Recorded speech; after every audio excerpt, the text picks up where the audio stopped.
Сәлеметсіздер ме балалар? Бүгін бізде 6-шы сабақ 24-ші жаттығу.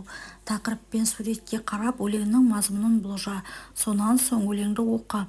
Бүркіт ірі қайратты, сұлу әрі айбатты, көтеріліп тым биік көзбен шолар аймақты, бүрген жерін жұлады, жүректі әрі қырағы.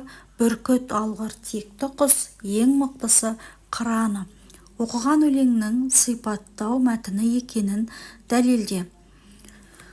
Бұл мәтін, яғни өлең сипаттау мәтіні болып табылады. Себебі бұл жерде жаңағы бүркіттің ірі қайратты, сұлу, айбатты екенін, сонымен қатар биікке көтеріле алатынын, бүрген жерін жұлып, жүректі әрі қырақ екенін айтылады.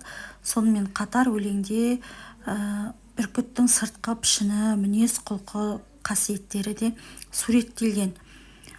Сонымен қатар өлеңде теңеулер қолданылған, яғни ірі қайратты, өзі сұлу, айбатты, мықты деген сияқты сөздер қолданылған. Бұл бүркіттің бейнесін одан сайын айшықтап тұр. Сондықтан бұл өлең сипаттау мәтініне жатады. Себебі бүркіттің бейнесін жан-жақты суреттеп, оның тектілігі мен қасиеттерін танытады.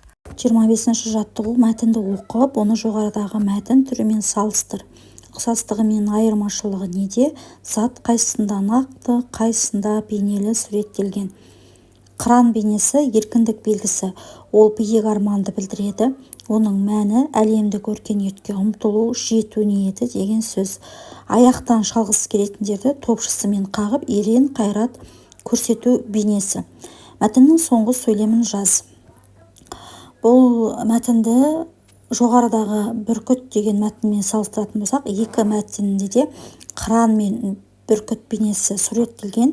Екеуінде де қасиеттері мен мағынасы сипатталады. Екі мәтінде сипаттау түріне жатады, яғни бейнені ашып көрсетеді. Бұл ұқсастықтары. Ал айырмашылығы, бірінші өлеңде бүркіт нақты, шынайы сипатталған, сыртқы түрі, мінезі, қырағылығы, қайраты және айбаттылығы. Ал бірінші мәтінде бүркіт нақтылы түрде нақты суреттелсе, екінші мәтінде ол бейнелі суреттелген.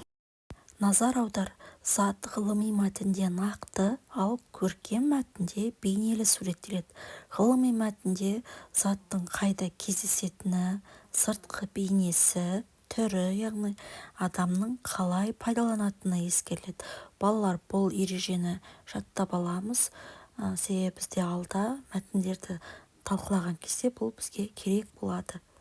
26-шы жаттығу. Жаңылтпашты жатқа жаз. Атам томағаламаған бүркітті, мен томағаламағанда кім томағалайды? Томағала сөзінің мағынасын дереккөздерден біліп ал.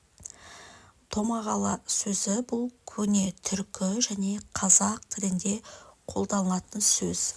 Бұл сөздің негізгі мағынасы қыран құстың көзіне кигізілетін бас киім, яғни томаға салу әрекеті.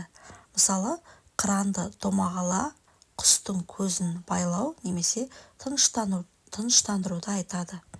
Балалар, осымен біздің бүгінгі сабағымыз аяқталды. Видеоға міндетті түрде лайк басып және де осы каналға тіркеліп кетуді ұмытпаймыз. Алда тағы да жаңа сабақтар шығатын болады. Назарларыңызға рахмет. Келесі сабақта кездескенше сау болыңдар.